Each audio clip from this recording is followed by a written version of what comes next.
Murakoze cyane muganiriye neza ndumva ko munashitse no ku kintu cyiza cyane. Turafise abantu sinzi ko munanyumva. Yego turakumva. Yego. Je m'excuse nuko kuri muri retour yanje ntariko ndiyumva. Turafise abantu batatu, turafise André Nikwigize, turafise Maître Clemento, turafise na Rukandira. Ariko André Nikwigize yari yaje kera biranka ko ndamuduza, reka bari wenca mpera ko sinzi ko Maître Clemento nawe yabonetse aca kurikira hama Rukandira nawe ace agirako. André Nikwigize mwiriwe neza, ndibaza ko unyumva ubu. Yego ndakumva murakoze kumpa ijambo. Kandi ndabashimiye kuri iki kiganiro, nkashimira na Dr Alphonse Rugambara ku nyigisho ariko araduha. Jewe ku bwanje n'ukuri ndahigira vyinshi kandi ndabikurikirana, nkabona yuko ari inyigisho urwaruka rwari rukwiye kumviriza cane cane kugira ntitugwe mu mutego abandi baguyemwo. Nashaka guhera ku ntanga intererano, guhera ku byo yavuze by'inyungu vy'amaintere politique ya bamwe n'abandi. Nibaza ko kuva 1985 aho bagira conference ya de Berlin, icambere cari imbere y'abo bazungu yari intere zabo zo kugira bashobore ku exploiter Afrika, bashobore kukuramwo ubutare, bashobore kukuramwo ibyo bakeneye. Kandi nivyo vyabandanije gushika n'uno munsi, ni intere zabo, kandi ntibigeze bahagarika naho bitwa ko twaronse intahe y'ukwikukira.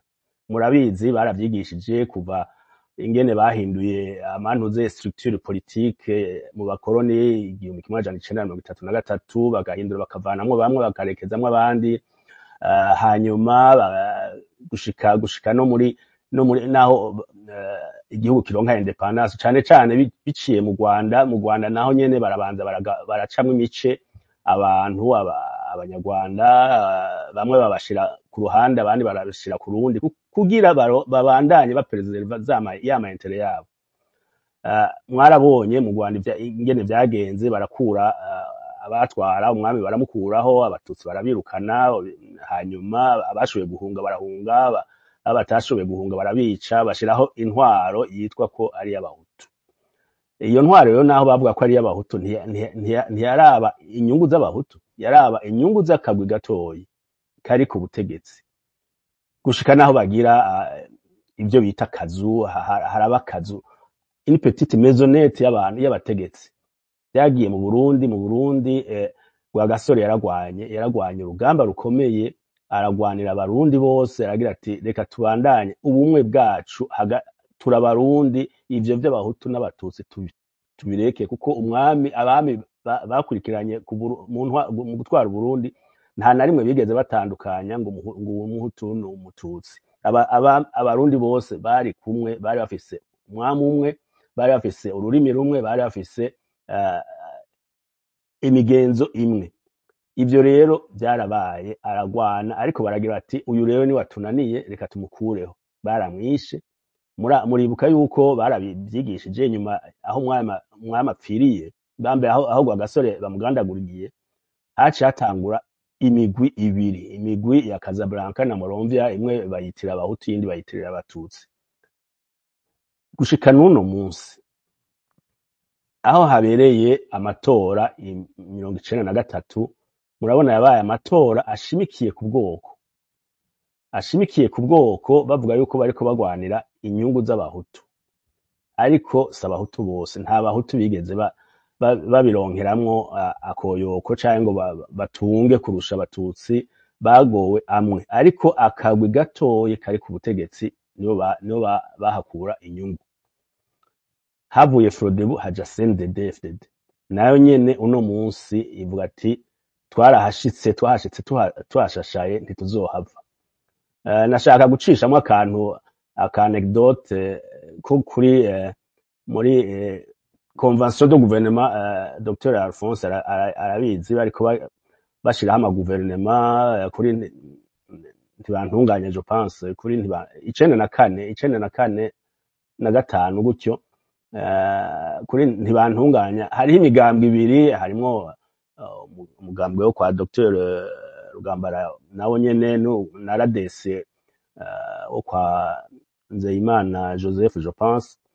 Alors bari banse kubashira muri leta, hanyuma Nzeyimana muri leta ya Kanyenkiko, hanyuma baramushiramwo, hanyuma Nzeyimana aravuga ati ico umwana w'umwami aririye arakironka. Abantu barabifata comme une blague. Alors c'est pour dire quoi? C'est pour dire que abo bantu bagiye ku butegetsi muri ba CNDD no munsi bavuga ati twaraririye ubutegetsi kuva kera, ubu rero ntituzoburekura. Alors ntituzoburekura, c'est-à-dire ako ka groupe, ako kagwi gatoyi k'abantu bakeyi. None mushaka baburekure gute ariho baronka uburaro n'uburamuko? Abantu baratunze cyane, barasahuye itunga ry'igihugu, barakumira abantu bose babagwanya, baba kandi ataruvuga ngo n'abatutsi bariko babagwanya, n'abandi bose bo mu bwoko bw'abahutu bagira bati dufise ivyiyumviro bitandukanye n'ivyo muriko mushira imbere, bakabagwanya mbere bakabaka ubuzima bakabica. Ivyo rero ni ukuvuga ko uno munsi ntituje kuvuga ngo turiko turigisha kuja hamwe kugira gutegeka neza, mu gihe aho kagwe k'abategetsi bakiri ku butegetsi nta nyigishirizo zizoshoboka, kuko bagira bati nitwahava baradushira muri sentare, turaja muri sentare baducira imanza, hanyuma ntawe ingene bizomera. Ivyo rero byose nivyo nama mvuga nti n'abantu bariko bahagaze mu nda leta y'u Burundi, bahagaze mu nda abanyagihugu bose, ubwoko bwose, kandi batazova ku butegetsi mu gihe batabakuyeko ku nguvu. Alors ceci veut dire, nshaka kuvuga iki? Nshaka kuvuga yuko izo institution zose tuvuga ko twubaka, yego nivyo institution nizo zikomeye, nukubaka institution umuntu atazosambura, nugushiraho constitution umuntu atazorenga, kuko urumva aho tugeze uno munsi nizo institution umuntu arazihindura en fonction des intérêts ziwe. Arahindura constitution ati banse ko ntwara ubugira gatatu, reka mpindure constitution mvuge ko ivyo natwaye tubigwije n'ubusa. Kandi si mu Burundi gusa, murabibona no muri Afrika, ni muri Afrika henshi niko bimeze. Izo institution rero bazihindura uko bashaka, kandi batumbereza igihugu bakurikije inyungu zabo. Urumva rero je nibaza ko, sinzi ko tubihuriza ko na docteur, turakeneye une nouvelle classe politique y'abarundi. Abarundi bataza bavuga ko ari abahutu, abarundi bataza bavuga ko ari abatutsi, batavuga ko ari abatwa canke abakanaka. Abarundi bagarukana l'identité y'abarundi, bavuga bati abo bantu twarabonye ivyo bakoze, reka ikibanza cabo turakizi, ni mu butungane. Ariko bagende batavuga bati twebwe natwe reka twikande, kuko urumva bamwe baje bavuga ko bashaka kwikanda, ati twikande aho twagorewe ni kera, reka twikande kandi ntituzova ku butegetsi kuko twarakoreye ikiba abarundi ntibazocibagira. None twobigenza gute kugira abo bantu baveho? Si mu biganiro, kuko ibiganiro mwarabigize, muraja na Arusha, cababaje nuko bongeye kuzana vy'amoko ngo mwebwe muzofata ibi, mwebwe na muzofata ibi, ariko ivyo reka tubireke. Niyo Arusha bayikurikiza, abarundi bari kuyihindura bakaraba ivyo bashiramwo vyiza vyubaka. Ingorane yabaye nuko abo bagiye ku butegetsi si abantu barondera inyungu z'abarundi, n'abantu barondera inyungu zabo ku giti cabo. Ivyo rero nibaza ko tukwiye kuvyiga navyo nyene, tukaraba none ubwo butungane abantu bose baririra, iyo etat de droit abarundi bose baririra, kandi iryo terambere abarundi bose baririra, tworironka gute hakiriho ubutegetsi nka burya, kandi tubona ko butazokwigera burekura ngo uvuge ngo reka twumvikane? Kuko ibyabaye byose, harabaye amasezerano y'ubumwe bw'abarundi, abarundi bose baravugana ati kuva uno munsi abarundi tugiye kuba umwe, nta muntu azosubira kuducamwo imice, nta muntu azosubira kuzanamwo ubuhutu, ubututsi, ubuki, tugiye kuba umwe, twubaka igihugu cacu. Byagenze gute? Barabusambuye ayo masezerano, barayasambura. Ayo masezerano ya Arusha barayasambura. Urumva rero ubu hakeneye abantu bashasha, abarundi bashasha, cane cane urwaruka, bagira bati ubu twarumvise ibikomere dufise, twarumvise ingwara turwaye, ingwara abakoroni badushizemo mugabo babigire babivuge bari suffisamment préparé bari fort kuko uwo mukoroni nkuko mubivuga naho yagiye nuno munsi niwari kagira ateranya abarundi agira ati wewe niwakurikiza ivyo ndakubwiye uzoguma ku butegetsi kandi nta uzokukorako nzogukingira nejo bundi harashobora kuza ako kagwi k'abanyapolitike bavuga ko ari bashasha baje guhabuza igihugu cabo ariko abo bakoroni babaje mu matwi bababwira ati wewe kugiye ku butegetsi turemeye kugukingira ugume ku butegetsi mugabo natwe ngizi inyungu zacu bazana amafaranga bazane imfashanyo bazane ikiba batange ibi byose tubuze umuyaga nkuba tubuze igitoro tubuze batanga amafaranga ati mugabo natwese ntitubibahera ubusa natwe ngizi inyungu zacu dukeneye burya butare mufise dukeneye bijya mu dushorere bijya dukeneye harekeneye rero abantu babica ibyo byose babica inyuma byose bagira ati abo tuzokorana nabo bazokwemera ko inyungu zacu z'igihugu nk'Uburundi nk'abarundi bazubahiriza hanyuma nabo baronka inyungu zabo mugabo habe un processus ganya ivyo rero sinibaza ko turabironka sinzi ko muri izi nyigisho maze amezi mutanga hoba harabayemwo akagwi k'abarundi bavuga bati tuvyumva kumwe reka natwe twubakire igihugu hanze kuko benshi bari hanze bari mu mahanga bari mu Burundi nabo nyene barakeneye kuvyumva mugabo ntaho bafise bavugira mugire muti twavyumvise reka tuje hamwe tutegure ingene twokubaka igihugu cacu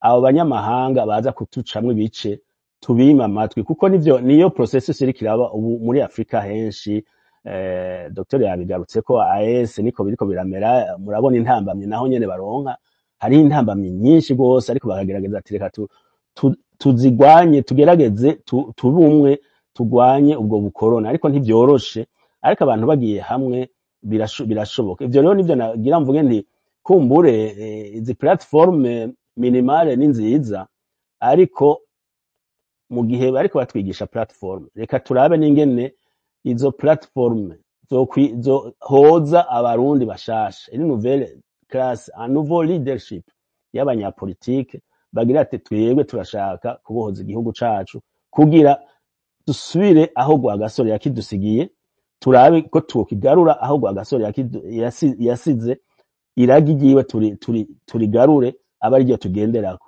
n'ahandi ari kuvuga ngo mbisa nanje ndahaje ukagira ivyo uwundi yagize akaba ari vyo gira ahubwo ukarushaho kuba umugome ntaho tuzoba tuvuye ntaho tuzoba tugiye niyo ntererano nashaka kugira murakoze ego urakoze cyane André urakoze kuvyushikirije wunganiye kuvyo docteur yavuze uranavunira n'akagohe ku bindi ariko ndibaza yuko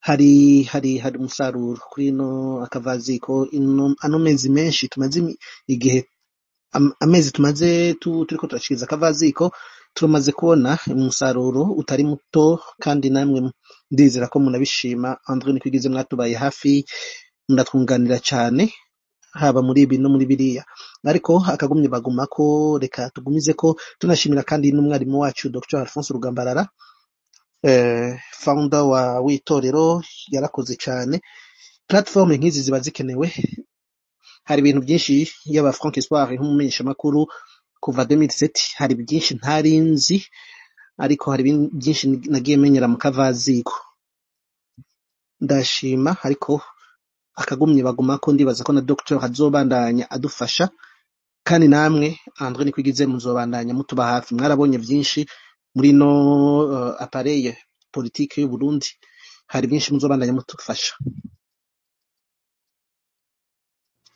yego murakoze ndibaza docteur araza kugira commentaire ku byo mwashikirije ariko reka twakire Clemanto twakire Rukandira cyo twakira na Mico Myiza nibo bantu dufise ariko amasaha twarengeje mutwihanganire ariko reka abo bantu tubakire bagire arico babaza arico bashikiriza bunganira ego Clemanto sinzi ko wagarutse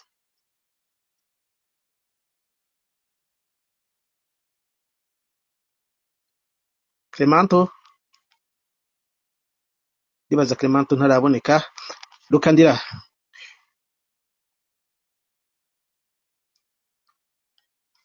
Rukandira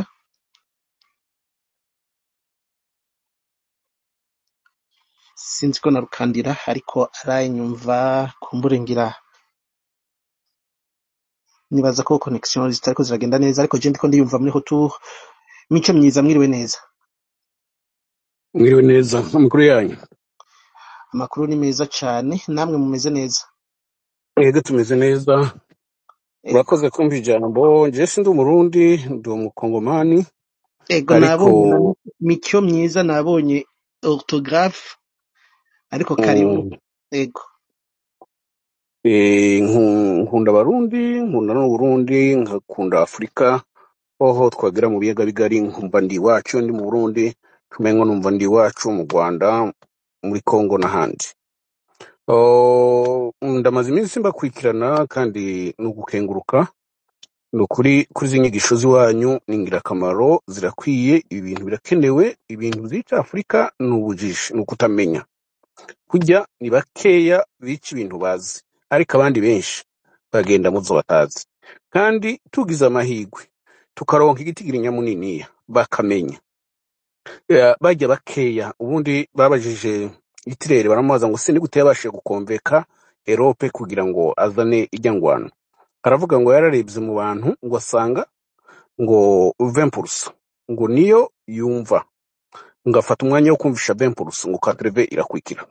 Nizo ngorane dufite 20% cyangwa 10% yumva kandi iyo yumva ikica ibintu bibona noneho igatwara 80% kubera ko batazi inga yindi ngwano yogira no gufata ijya 80% kugira ngo tuyimenye noneho yoye ntisubire kugenda mu kigari ntisubire kugenda mu vyitazi kuko ijya 20% yonyine ntishobora kugenda dushobora kuyibuza twabwira ngo ibi muri ko murakora sivyo ibi izo zose mwagiye muravuga politiki Burundi nagenda yikurikirana muri gihe cyose izo zose mwagiye muvuga byagiye birapfa byagiye bitarakozwe neza biriko biragira vraiment nkumva kuko tubonye 80% nayo tukayumvisha dushaka turonke 60% ijya 10% ntishobora gukwega umuntu azubwenge ikwega abantu batazi.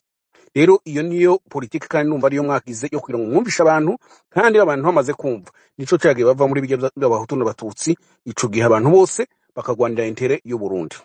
Gusa ikindi kintu nashima jewe Burundi murafise umushinge mwoherako muratandukanye no muri Kongo nta mushinge dufise kandi urabona iyo umuntu amaze kugira umushinge hajya abari en avance aratera imbere gose umushinge mufise muradusumza amahoro n'umutekano zibura umurundi arajya akabyuka arajya akaryama murafise ibyo mubuze ndabizi ni byinshi ariko kameme mugifite wa mutekano mwubakiye ku mutekano nta bindi bintu byose bijya byose muri ko muravuga bibanza kugira uko umunyagihugu yajyamye akabyuka ndibaza kwica mu Burundi mugifise.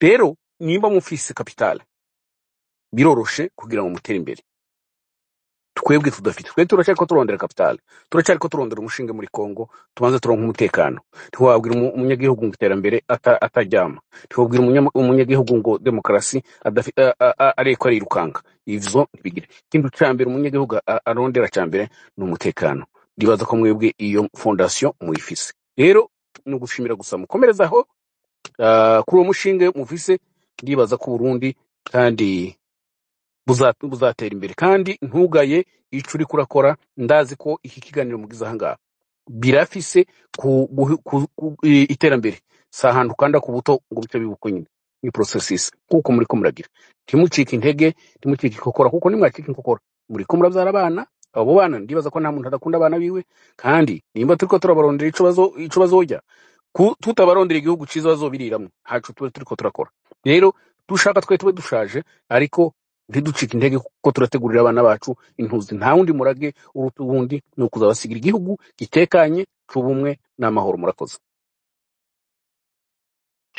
Ego urakoze cyane Mico myiza kandi nizere ko muzobandanya mudukurikirana nkuko mwariko muradukurikirana uno munsi n'amahirwe tugize ko mugize nico mushikiriza ino torero Burundi dushikiriza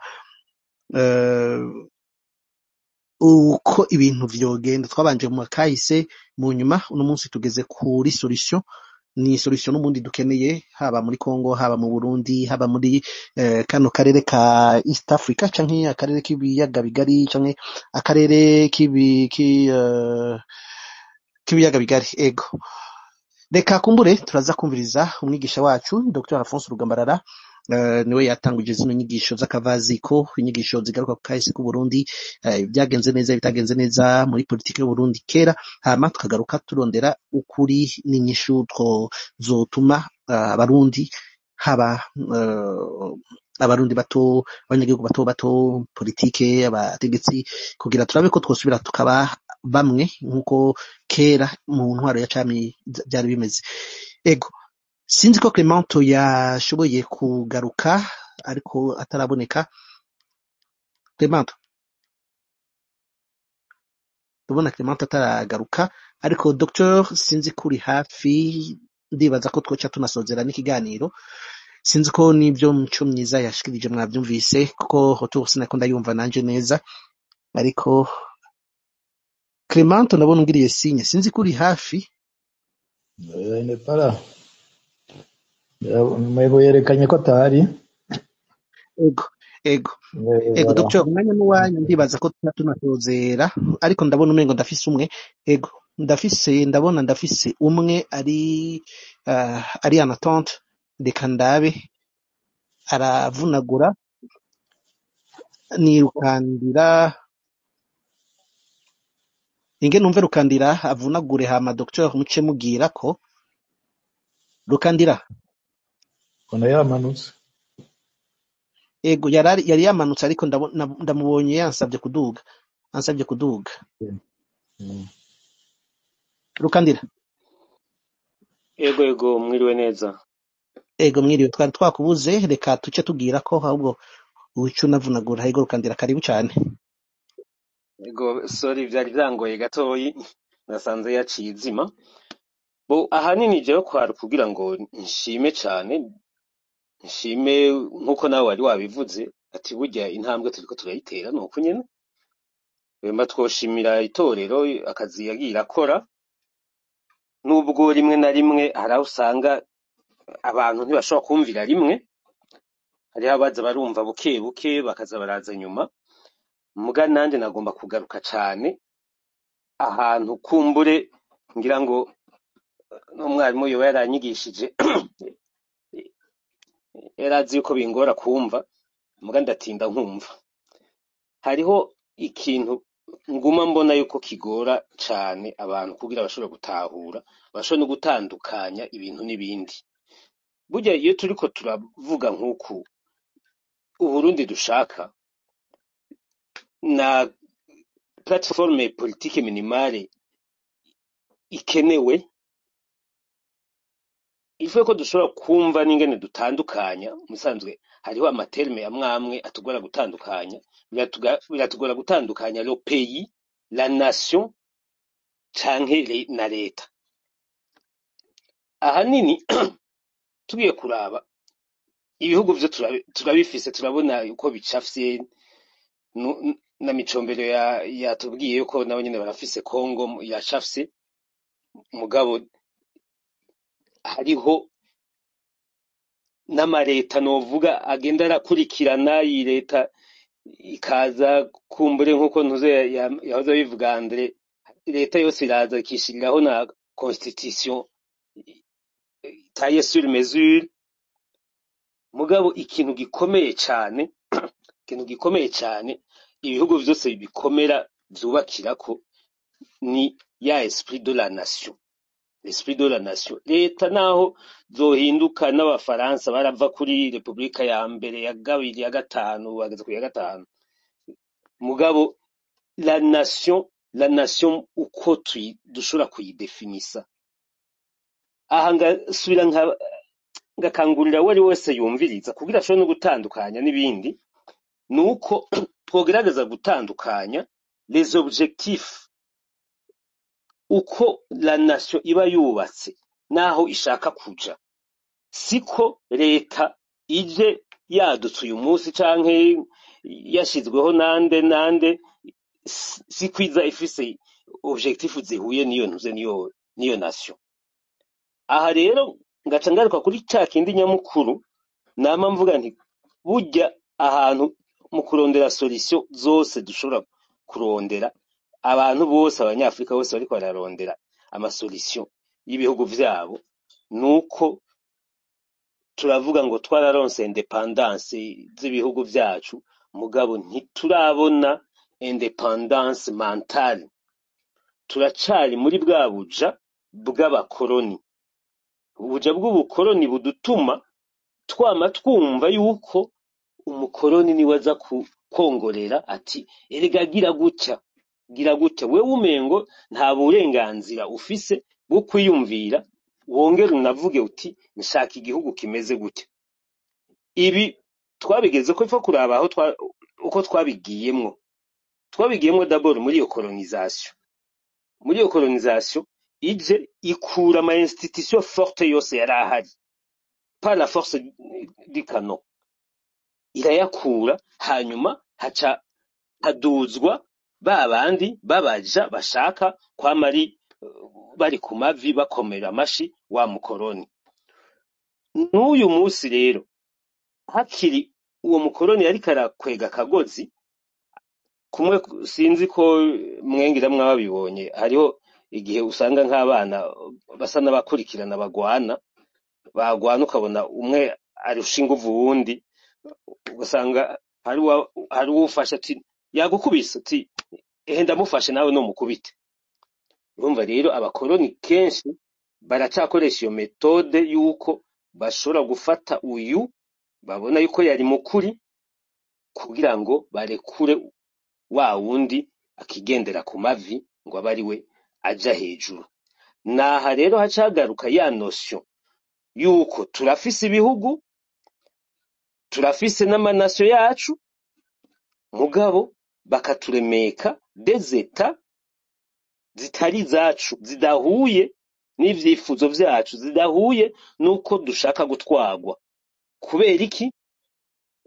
Bobo baragira ati twarabahaye ama institution mubwizo gukurikira, hariho guhera kuri president gushika kuri ntuze atwara agatumba, mugabo abo sibo twe dushaka, sibo bajanye n'ibiri muri twebwe, n'ingene la nation tugifise mu mutima yubatse. Rimwe na rimwe hari abavuga ngo twaratakaye twarabaye colonize n'iki, mugabo hajya la nation turacayifise mu mitima iwacu, turacafise bwa buntu, turacafise ya image n'ishaka ry'ingene twotwagwa, kubona yuko dushobora gushiraho abo dutwara n'amategeko y'ingene bodutwara, ariko hagaca hama hariho ya kano canke wa wundi afata amaboko n'amaguru ati wewe ntuvuge, wewe ntuje imbere, kugira ngo havance wa wundi peut-être yari faible. Ibi rero nk'inyishu, ubwa mbere jewe inyishu ya mbere mbona nuko dushobora kumenya gutandukanya igihugu nka pays, tumenye gutandukanya ayo mareta nk'amareta dushizeho canke ashizweho n'abandi, tukamenya n'ishaka ivyo twifuza comme une nation. Ntitwidefinise nk'utudumbidumbi, mugabo twidefinise nka une nation y'umurundi, kuko umurundi w'uyu munsi yaba umuhutu canke yaba umututsi, bose bafise ivyifuzo bimwe, bifuza kubaho, bifuza kugira iki. Mugabo hariho uwundi yama ariko arababoha ati oya vuga ahubwo yuko wifuza ubuhutu, uwundi nawe vuga yuko wifuza ubututsi, kugira ngo bikunde agumane twa tugozi. Ica kabiri nuko dutsinda ubwo bwoba, tureke kwama twumva umengo hari kano iri hejuru yacu, hari kano kumwe baza bakura ama institution yacu, n'ubu tuguma twumva umengo nkago shanga utari kumwe n'abanaka nta jambo ufise. Reka dukira ubwo bwoba rero, hanyuma twubake, tuvuge vya bindi dufise ku mutima, ya nation dufise ku mutima tuyubake, dusubizeyo za institution zikenewe kandi zikomere kubera ko dukiza ubwoba. Nuko niko nagomba ndangize ndabashimira kandi murakoze. Urakoze cyane Rukandira, ndabona twararenze ku musozo, ariko reka kumbure ndabona Andre yadugije ukuboko, ariko imbere yuko nakira Andre kumbure ndamuhe umunota umwe, ariko reka mbanze nakire wari yadusabye, nari nzi ko ari waza kuba wanyuma. Ni Grace, mwiriwe? Yego, mwiriwe neza. Ego, nari nzi ko ngiye kugusozera ko unsabye, urantunguye, unsabye mu munota wa nyuma, ariko nitwo kunigana ijambo. Ego, karibu. Murakoze cyane. Nanje mbonye umengo sinogenda ibiganiro, ndabikunda kubyumviriza, ndakunda no kumviriza ingene mutanga intererano nziza zingene two kubaka igihugu, kandi n'ibintu numva nanje bimpa inguvu no kubona yuko tuzohava tugira igihugu ciza. Ariko hari byinshi ababaza kuduha impanuro zingene igihugu co kubakwa, abatumire bacu, hari byinshi birengagiza. Kenshi dukunda kwitwaza ngo abakoroni. Abakoroni nivyo, ni byinshi bibi batubwira, ni byinshi bo barondera intumbero yabo, bafise inyungu zabo ariko bararondera mu gihugu cacu. Ariko anene sibo. Nkuko rero uyu mutumire wacu ariko aratubwira ati turondera ivyiyumviro vy'ingene twotora inyishu mu gihugu cacu, nabona umengo hariho ikintu tutakwiye kuza turacako hejuru. Ibi bintu vy'amoko vyaranyuze mu mitima y'abantu, na cane cane aba bakuru nibo babizi, twe tukiri bato nta n'ivyo tumenya gose. Mugabo turabona yuko ikibazo ari ico. None uno munsi CNDD ku ntwaro nivyo. None ihavuye duce tuhashira nde? Kuko uzoza nawe muri abo bakuru bacu bashaka kuduserukira, nabo bashaka nabo kuzoca babagirira nabi. Donc niya cycle iguma igaruka ikatwereka yuko tutitandukanije n'ivyo vy'amoko no kugiriranira nabi, abo bantu bafise ivyiyumviro bishobora gukiza igihugu cacu nibegera abo bari ku butegetsi, canke turondera izindi nzira z'amasezerano. Hari umuntu numvise wo muri Kongo ngaha yaraje kuvuga ati umushinga wa mbere dufise n'amahoro. Niko kuri, umushinge wa mbere n'amahoro, kuko nibi biganiro tuko turatunganya ata amahoro ahari ntawo byumviriza, ata amahoro ahari umwe wese aguma aririra wiwe. Rero uyu muvyeyi wacu, umutumire wacu ariko gerageza kuduha inyishu z'igihugu cacu, nadufashe atereze amaso imbere, arabe ba barundi bakaranga bifuza ko igihugu gitera imbere, batarabira ku moko, imice yose uko ari ibiri, hama Uburundi ubu bwa twese tudashingiye ku moko na cane cane. Ego, nanka gusa ko turenza ku ruhu rw'amazi twavuga tuti uyahave uyahaje kuko uhava n'uhaja bose baza bihorerana. Icyo nico kituma rero twebwe abariko barakura canke urwaruka ruri inyuma yacu ruko rurakura bavuga ati none ibi biba mu gihugu cacu nibiki. Izo nizo nyishu dukeneye hanene. Murakoze, sifata umwanya munini. Urakoze cyane. Niyo nyishu ariko tukeneye, n'ubundi niyo turiko turarondera. N'umwigisha wacu ndibaza ko ariho aganisha, atari yavuze ko atariko arasubira kugira umugambwe, ariko yumvise ko Frank Espoir Ndizeye nk'umwigishwa wiwe yashoboye kuyobora neza. Ndibaza yuko fierté ya mbere yobaye umwigisha wanje, kandi ndabyizera ko ariko nawe abyumva.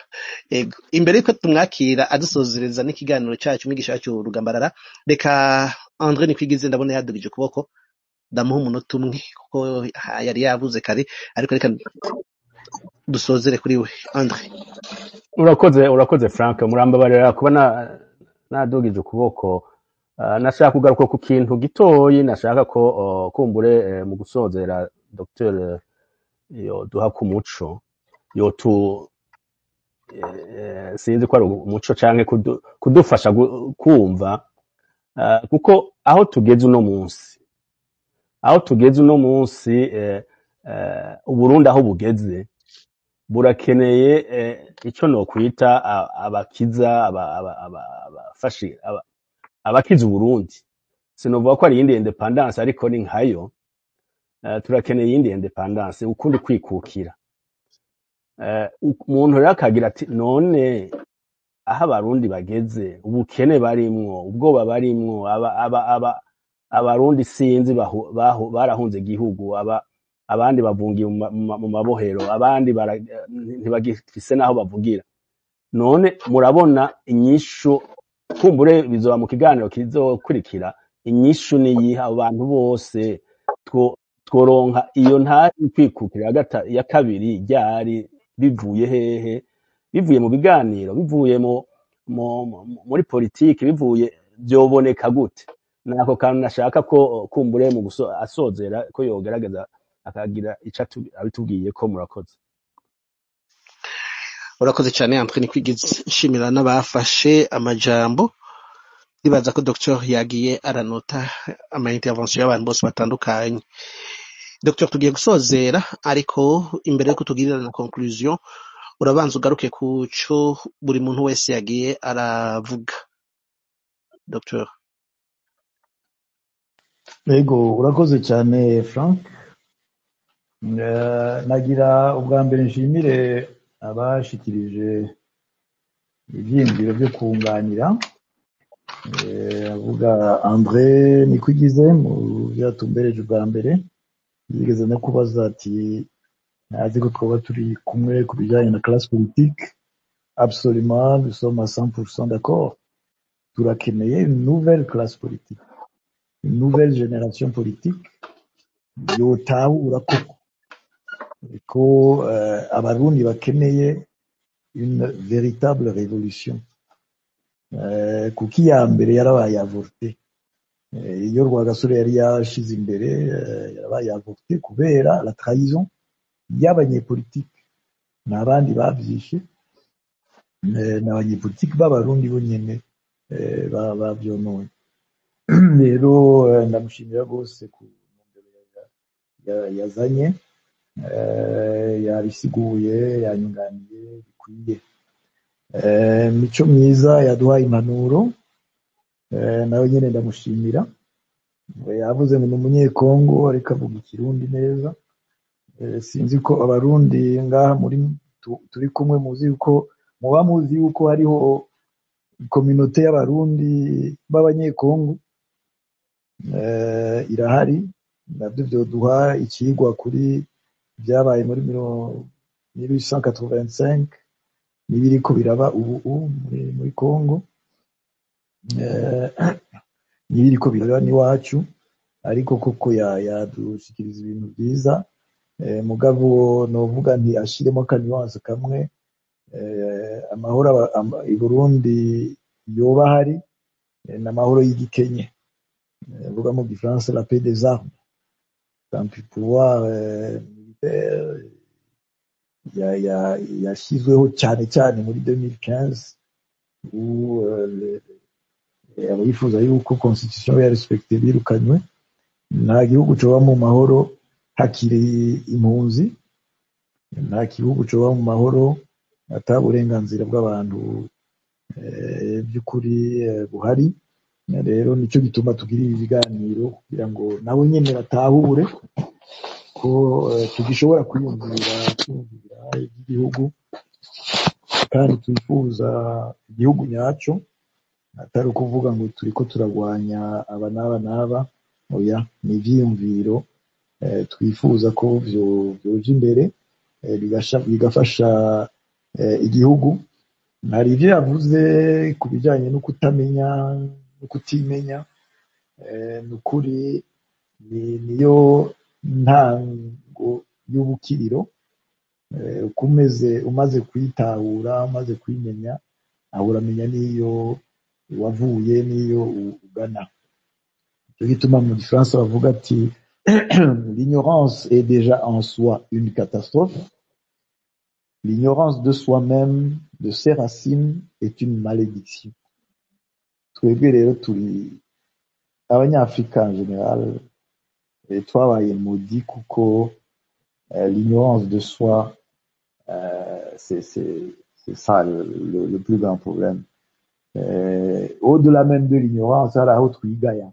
ntitwikunda kuko uko umuzungu yaje akaducapa akatubwira ati nuku twarabyemeye malheureusement tumaze kubyemera tuca tuja muri alienation twama twabivuze cyane nuko umaze gutahura ko uri muri alienation aho urashobora gukira ndabishimikira ko cyane kuko niyo nzira yo gukira la prise de conscience y'ingwara dufise ingwara urayirata kugira ngo ushobore kuyikira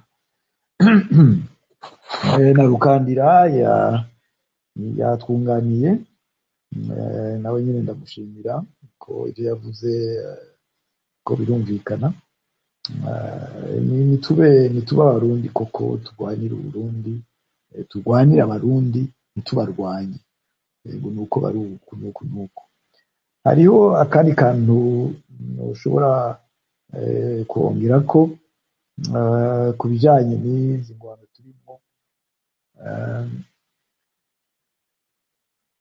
tuvuye kuri ignorance hariho abantu bibaza ko bazi ngo baragiye mu mashuri bagiye iki ariko l'éducation politique ntayo twagiye l'éducation politique tujamo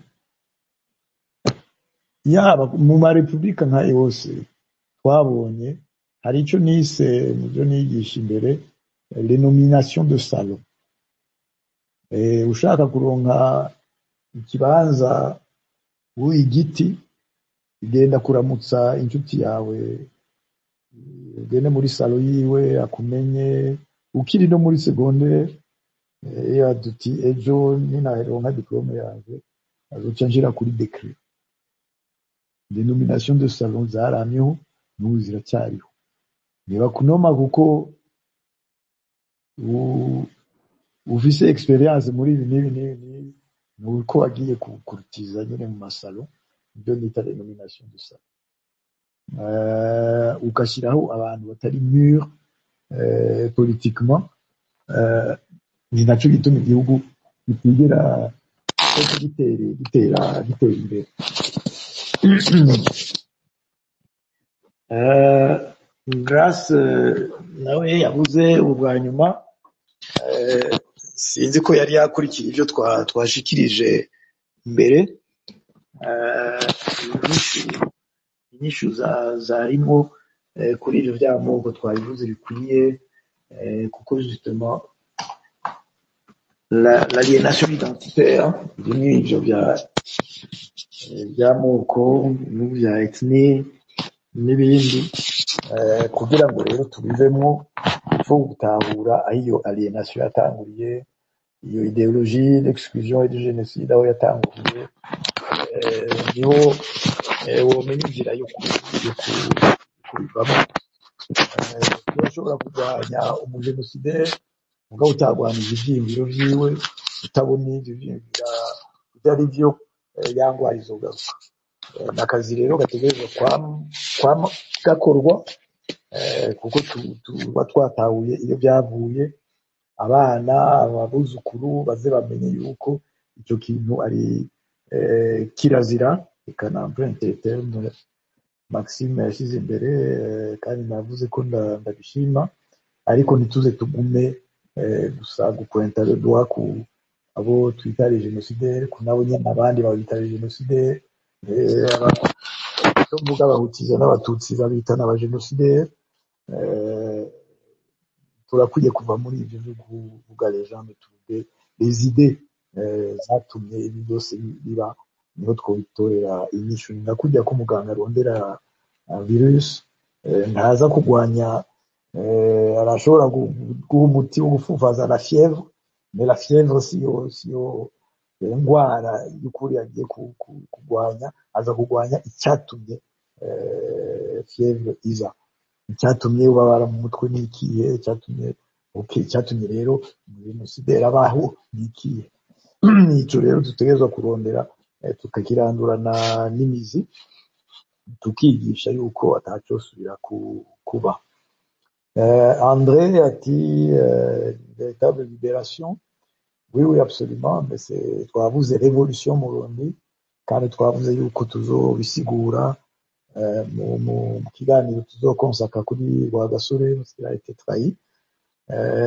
Ni ibintu twifuza yuko cyane cyane abakiri bato uko la libération, la révolution mu Burundi izofata igihe nk'uko nama ndabivuga kubo twaza mu nyigisho visuelle mpora ntanga ndababwira ntimuze mu mpene ngo mwarahindutse oya haracyari intambwe y'ukurengana les préjugés mufise y'ukurengana inyigisho abandi batanga baba abari ku butegetsi baba bahoze ku butegetsi les lignes idéologiques nyamukuru dufise hariyo navuze ya Rwagasore twataye malheureusement hariho rero la ligne idéologique hutisante la ligne idéologique tutsisante yagiye ibonekeza mu ntwaro zose twagiyemo yo gukumira pratika l'idéologie d'exclusion et de génocide naho bamwe baza baravuga ati génocide ntaki ariko gukumira kuko twobivuga biraboneka mu ntwaro zose zagiye ziraba nivyo niho twama tuvuga muri itorero uti seule la vérité nous sauvera kwemanga ukuri mu kabi mu bibi byabaye mu gihugu cacu nivyo bizoshobora kudukiza atagukingira ikibaba tugende effectivement muri une véritable inclusion une vérité qui est inclusive mais qui n'est pas exclusive qui voit la vérité des uns et le mensonge des autres il faut la vérité de tout le monde uje kukubwira ati je byaranshikiye ko ubundi mubaza akavuga ati oya arabesha ntibyamushikiye ko nibaza ko kumviriza gutahura abandi ari ikintu gikomeye ari une attitude positive dutegerezwa gushira imbere nous sommes malheureusement les produits d'une histoire coloniale négative nous devons en prendre conscience et sortir de cette histoire négative nico gituma uga une phrase yozira duherekeza nous ne devenons ce que nous sommes que par la négation intime et radicale de ce qu'on a fait de nous et ce qu'on a fait de nous rero nico kiri important muri izi processus de révolution dutahure ico badukoze aho twononekaye hanyuma dushobore kuredevena réellement ce que nous sommes ndabashimiye rero cyane ko mwashoboye gukurikira iki kiganiro ndizeye ko abatari bake muri ko muratahura urugendo si ruto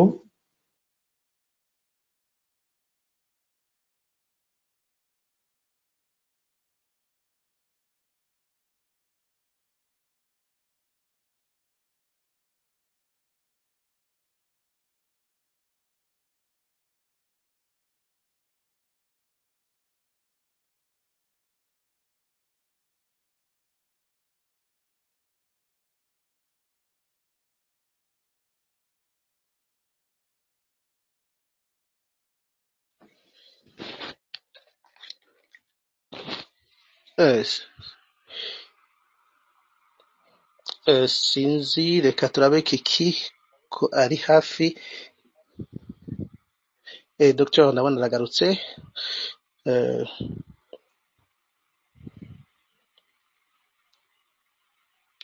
Dr sinzi ko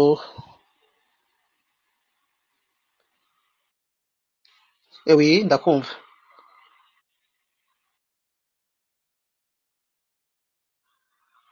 nshimira abadukurikiye nshima ko hariho abari régulier nifuza ko koko botahura kugira ngo ejo bazobe cette nouvelle génération politique twifuza uburundi buve muri ayo mabi twamamwo n'abana muba mufise nabo nyene mukabigisha ntihasubire kuba impunzi ntihasubire kuba ukubura ibi n'ibi mu gihugu gisubire kuba igihugu c'amata n'ubuki twifuza twese niho tuzoba twashimiye abacubatse, abarundi bacubatse, uko bacubatse batiyita abahutu, abatutsi, abatwa n'ibindi twama tuvuga, bacubatse ari abarundi. Niyo nzira nibaza ko nabo nyene aho bari batwifuriza. Murakoze cyane, mugira ijoro ryiza n'umutaga mwiza ku bari kure.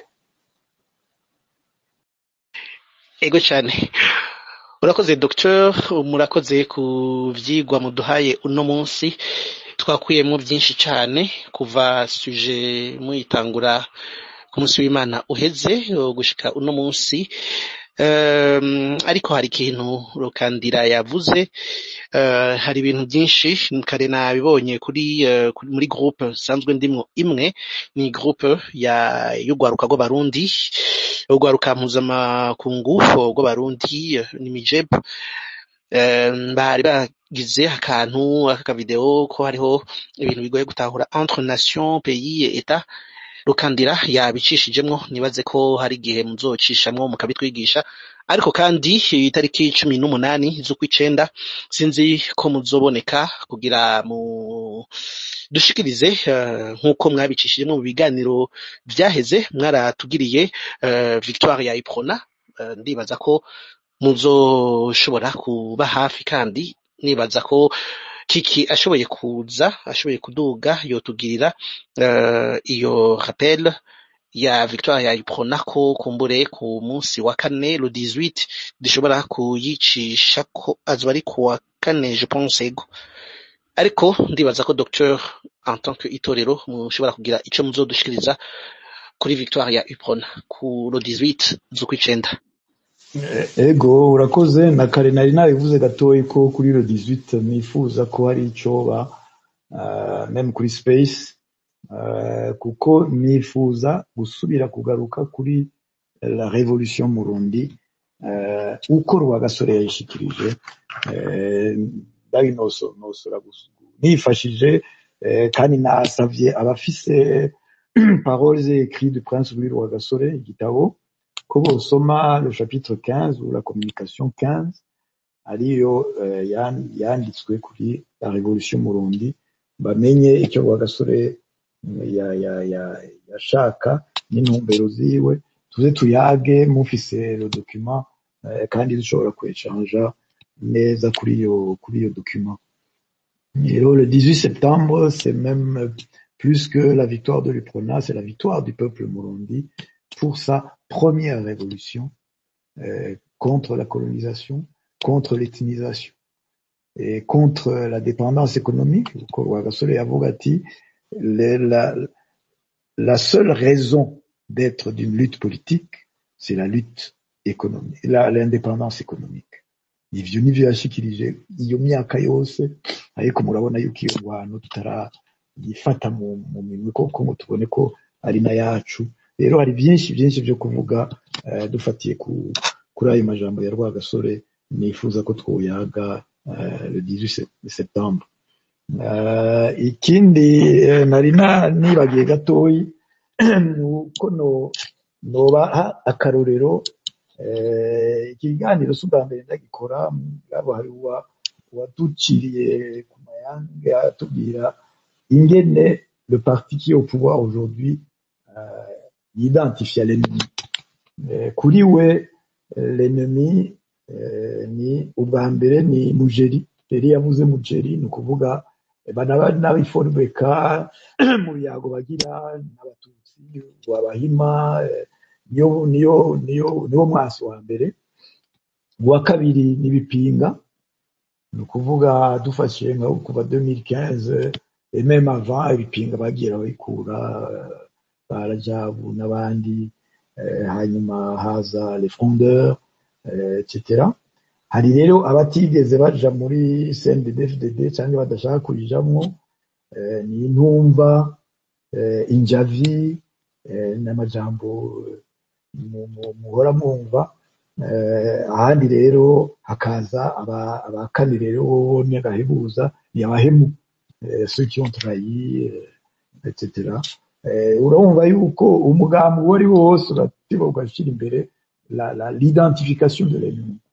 iyo rero uri muri lutte politique icyo ni ikintu utegerezwa kumenya comment l'adversaire politique identifie l'ennemi ou l'adversaire et comment nawe ushyira imbere réellement cette identification ko nabivuze ennemi w'umurundi wa mbere ubu n'umurundi ko yagiye muri alienation umuzungu yamushize mu kari akantu nashaka kwibutsa kubwo nama nifuza ko ku burorero umuntu atanga ari haheza agatahura la logique y'izi nyigisho turimo yo gukangura abantu no kubazana muri cette révolution yabaye avortée en 1961-1962 ikazana la trahison des uns et des autres rero ako kamo ka Mijeb je suis prêt kumvira tukaheza tugakorana